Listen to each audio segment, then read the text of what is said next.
Bonjour et bienvenue pour ce cours du programme commun d'histoire de terminale. Alors on va traiter ce cours en deux parties. D'abord on verra le tournant politique en France entre 74 et 88, notamment avec la présidence Mitterrand. Puis on s'intéressera au tournant social et culturel. Il s'agit de la place des femmes, de l'évolution de l'enseignement ou du rapport à l'immigration sur cette période. Situons d'abord le contexte économique de la France sur la période. La France est touchée sévèrement par les deux chocs pétroliers de 1973 et 1979 qui conduisent à un quadruplement de la facture énergétique. Cette augmentation conduit à une forte inflation, renforcée par des facteurs institutionnels comme le poids des syndicats ou les augmentations de salaire. On assiste à une stagflation, c'est-à-dire la présence combinée d'une forte inflation et d'un fort chômage, situation qui durera jusqu'aux années 80. C'est dans ce contexte que Valéry Giscard d'Estaing est élu en 1974. Il se distingue par sa modernité et son centrisme, et il va mener des réformes de société, comme l'abaissement de la majorité à 18 ans, la création d'un secrétariat d'État à la condition féminine, etc., etc. Il va notamment nommer Raymond Barre en 1976 pour essayer de résoudre les problèmes économiques français. Le nouveau ministre va mettre en œuvre des mesures libérales pour lutter contre la stagflation, comme par exemple le blocage des salaires. Malheureusement, ces politiques sont des échecs et le chômage continue d'augmenter, ce qui pèse sur les finances publiques. Par ailleurs, l'opposition politique croissante à Giscard d'Estaing conduit à la victoire du candidat unique de la gauche le 10 mai 1981, François Mitterrand. Lorsqu'il arrive au pouvoir, Mitterrand va mettre en place une série de réformes économiques et sociales, revalorisation du SMIC, réduction du temps de travail, cinquième semaine de congés payés, abaissement de l'âge de la retraite, etc., etc. Le gouvernement, dirigé par Pierre Mauroy, lance une politique de nationalisation et l'État investit particulièrement dans la culture. Par ailleurs, la Haute Autorité de la Communication Audiovisuelle créée en 1982 est chargée de garantir l'indépendance des médias, autrefois sous tutelle. Avec la décentralisation, il y a un transfert des compétences de l'État vers les collectivités territoriales, que ce soit les régions, les départements ou les communes. La tutelle de l'État par l'intermédiaire des préfets est globalement supprimée, et il y a également la création d'une fonction publique territoriale autonome de l'État en 1984. Du point de vue des politiques économiques, la France est un peu en dissonance avec le reste des pays.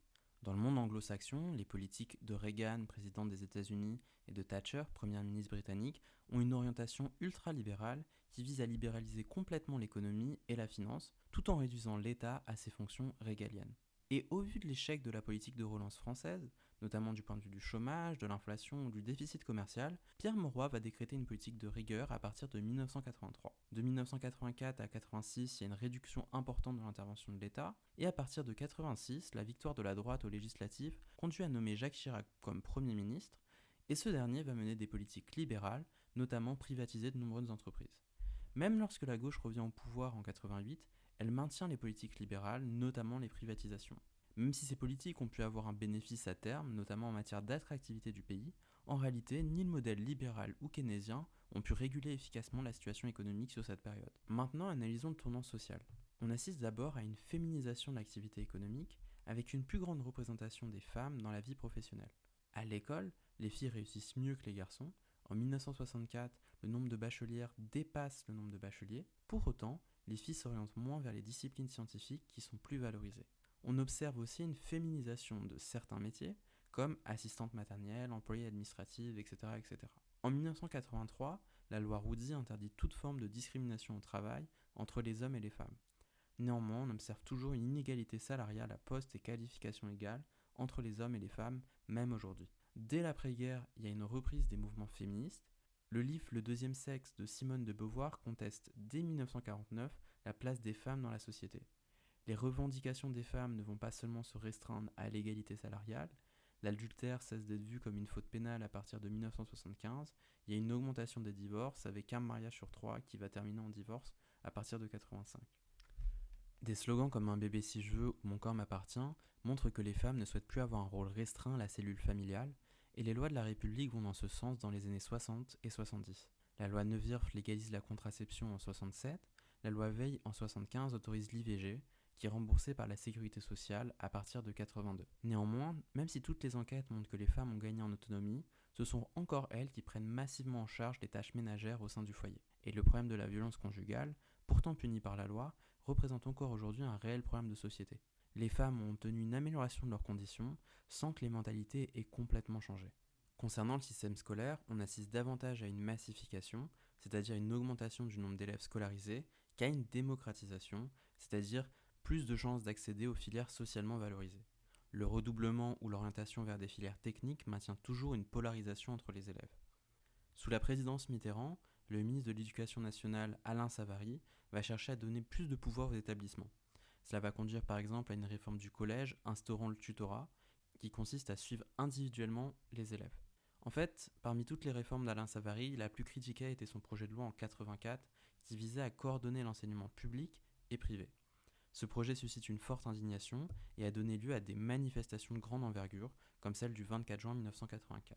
Le projet est vécu comme une atteinte aux libertés scolaires, surtout quand l'école privée est vue comme une école de la deuxième chance. Mitterrand remplace alors Savary par Chevènement pour rassurer l'opinion publique. Ce dernier va mettre en place la fameuse politique 80% au bac.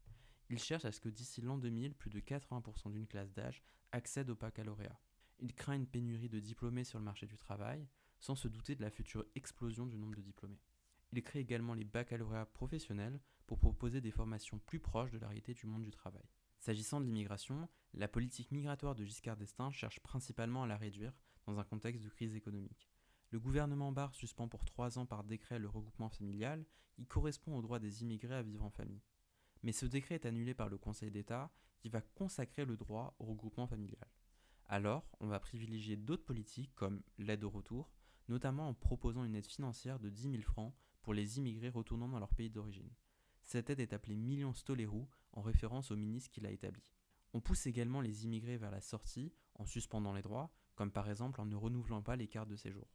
La loi Bonnet en 1980 va également dans le sens d'une lutte plus importante contre l'immigration clandestine. Lorsque Mitterrand arrive au pouvoir, il change complètement de politique. Il régularise la situation de 130 000 étrangers, facilite le regroupement familial et supprime la loi Bonnet. En 1982, il y a la création d'une agence pour faciliter l'intégration des immigrés et en 1984, un titre de séjour unique est créé pour garantir la sécurité des travailleurs étrangers. Avec la montée du Front National et le retour des thématiques migratoires, il y a un revirement sur cette politique également. Il y a par exemple un durcissement des contrôles pour lutter contre l'immigration clandestine.